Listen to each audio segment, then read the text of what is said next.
Hey everyone, welcome back to John's Watch. Today I'm going to be talking about a new game called Selfloss. This game was released on Steam on September 5th, 2024. Its regular price is $32.50 Canadian or your regional equivalent, and it's developed by Goodwin Games and published by Merge Games and Maximum Entertainment. This is described as an emotional exploration game filled with rich lore set in a whale-worshipping Slavic-inspired world. Embark on the journey of the healer, Kazimir, and his magical staff as he fights a mysterious miasma in search for a ritual to cure his wounded soul. So I took a look at how long to beat for this game. It says the average is 4.5 hours for the main story, and 8 hours for main and extra. That's just getting collectibles, things like that. And so I put in just over an hour. I think Steam says like 68 minutes. So yeah, pretty much just over an hour. That's about a quarter of the way through the main story. I thought that was probably a good place to stop and talk about the game.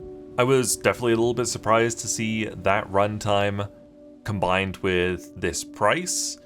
This is half of, most AAA games, I would say. Like maybe a AA game or a AAA game on 20% discount. It's pretty pricey. So yeah, I was surprised to see 4.5 hours to 8 hours runtime. You play as the healer Kazimir. Kazimir is an old man, and you do play through this game as an old man. You move around as an old man, and it is a very, very strange choice to make your character an old man who moves like an old man. He can run, which is great, but he moves so slowly. Even when he's running, he's barely moving fast at all. He can dodge roll like it's Dark Souls, which is interesting. Kind of can be used to make him move a little bit faster. But yeah, I very quickly personally found the movement far too slow for me. Which, I mean, yeah, if you're playing as an old man, yeah, you're going to be moving slow. Which obviously begs the question, why on earth are you playing as an old man? Nobody wants to move that slow in a game, and I certainly did not.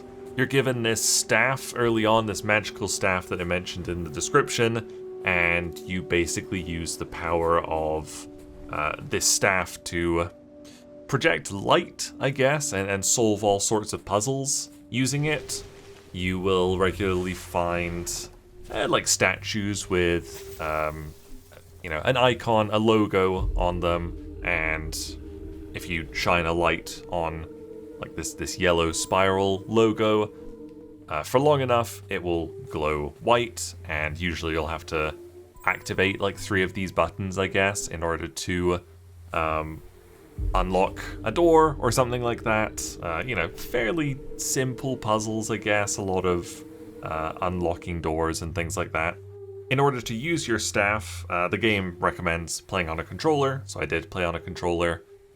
In order to use your staff, you basically aim it with right stick.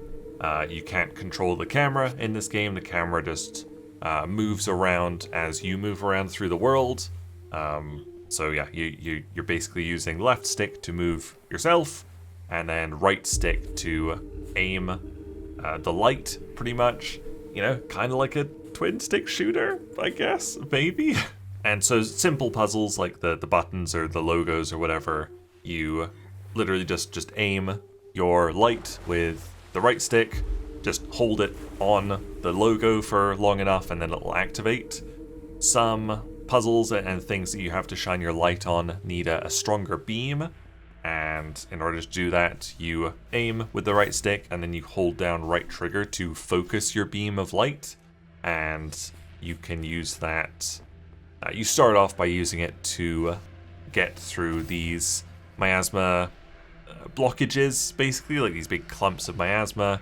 You aim your light and then you focus it, and it kind of takes like 2 bursts of light in order to destroy these miasma balls. These the focus streams of light take light ammo, I guess. When you're aiming with your light, you'll get like a little HUD kind of above your character, and you'll have little ticks with how much ammo you've got. And yeah, in order to use the focused beam, it takes an ammo charge.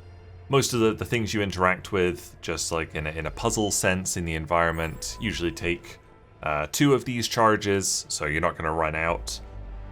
Sometimes you'll have more, or you'll have to like activate more things than you have ammo for, in which case you sometimes have to strategically choose where you've used your ammo. But then other times there'll be just this white flower that you can smack about with a sickle, and that gives you, like, I think it's 3 more charges of your light. So that's typically how you reload, I guess. As well as the puzzly parts, you've also got combat, and in order to do the combat, as you'd expect, you just aim your light and you do the focused beam, and some minor enemies will just need to be focus beamed a bunch, and then they'll evaporate once you've hit them enough. Some bigger enemies, you'll have to do that, and then once you've kind of emptied your full ammo pack into them, you then smack them about with your sickle, and if you're lucky, you'll kind of one-cycle them. If not, then they'll break out of their stunned state, and you'll just have to repeat that in order to kill them. And I found the combat so tedious, so tiresome. As I was playing, I was reminded of the game Scorn, which, like this game, was a really, really atmospheric game with great visuals, very, very different visual styles between these two games, but amazing visuals, and just some of the worst combat that absolutely did not need to be in the game that I've ever seen. And yeah, playing this with the lovely visuals, very atmospheric, and just the worst combat I've played in a long time, definitely made me think of Scorn, because yeah, I do not think the combat needs to be in this game whatsoever. Doesn't add anything, in my opinion, to the game, and the game wouldn't be missing it if it wasn't there at all. I think the combat feels so bad for a couple of reasons. Because you're not controlling the camera yourself, and the game is kind of moving it around itself, sometimes it's really quite difficult to aim where you want to aim.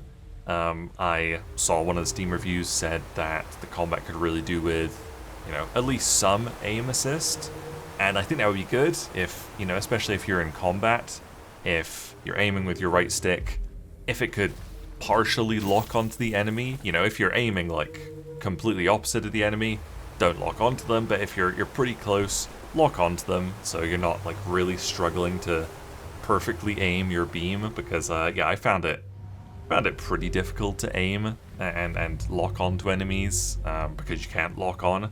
It'd be nice if there was some kind of aim assist like that. Your character also feels quite floaty, despite how slow he moves. He kind of controls very similarly to Mono in Little Nightmares 2, which is a game I absolutely love, and when I got into this game, I was like, oh, it kind of feels a little bit Little Nightmares-y, a little bit, maybe a bit like Bramble the Mountain King, because yeah, it's just his movement does feel a little bit Little Nightmares. But yeah, I think just the way he moves, and it's hard to explain it if you're not playing it yourself, exactly how he moves. I just think that adds to how iffy the combat feels. The combat's not good, and yeah, I think the game would be better without it.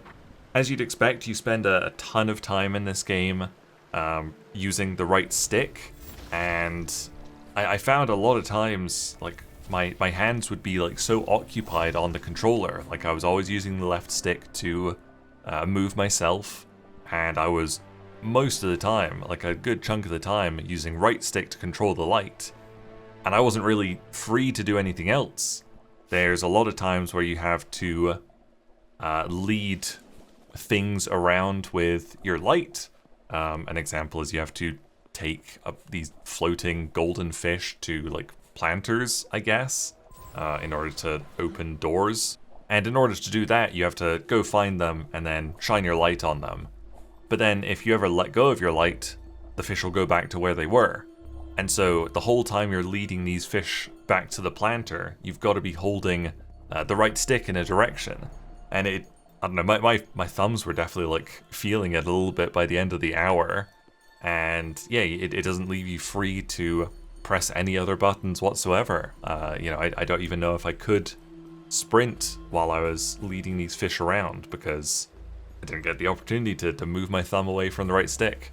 So it was, a little bit annoying movement-wise. After I got a little bit of the way into the game, I started to get this feeling that it's an absolutely beautiful game. It's so atmospheric. It's a really cool setting. Whale-worshipping Slavic-inspired world. Very cool. Everything looks awesome. It's got this... it looks a little bit like the game Ashen, I guess. It's this... I don't know how you describe the art style. You're seeing it now, I'm sure, but it's like, very soft edges on everything. There's no like hard lines around the textures. I think it looks awesome. Makes me think a little bit of Ashen. And so I'm going around in this beautiful world, and it's just not fun to play at all. I wasn't enjoying any of the gameplay at all. I was enjoying the vistas and the graphics, and the music to an extent. The music's really repetitive, but like none of the puzzles, none of the combat was fun, which I found surprising. I wasn't finding any of it to be fun. I feel like maybe the developers kind of forgot about that aspect of the game, that games are meant to be fun to an extent, I guess. This is meant to be a little bit of a dreary game, but I think it should still be fun. And I just wasn't getting that from this game. It's got very positive reviews on Steam. I think I might be in the minority here, but yeah, I didn't really like this one at all. It's got hardly any settings to speak of at all. You can change the full screen, borderless full screen mode, which is good. You can change the resolution. You can disable depth of field, which is great. You can disable VSync, but that's really it in the terms of graphics. And I was really surprised to see that when I got in game and saw that it was locked to 60 FPS. Very, very surprising, and don't really know why it's locked to 60 FPS. It doesn't have it all the time, but it's definitely got some chromatic aberration at points. If it did have it all the time, I would probably have got 10 minutes into this and then stopped playing. But yeah, it's definitely got some kind of like post-processing effects at times, and I hate post-processing, so I would have liked the option to disable that, and yeah, I would definitely like way more graphics options than there are, because there are none. And obviously I would also like to be able to put the frame rate up, the frame rate cap up, because yeah, it's just weird seeing a game locked to 60 FPS or capped at 60 in 2024.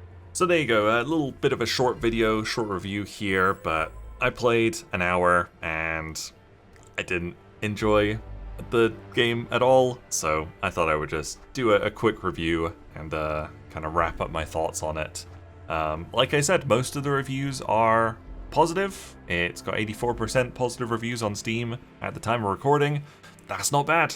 Maybe it'll be your kind of thing, but yeah, this game didn't do it for me. There you go, that was a look at the game Selfloss. Thank you guys very much for watching. Make sure you leave a like and subscribe if you enjoyed this video, and I'll see you guys later. Bye!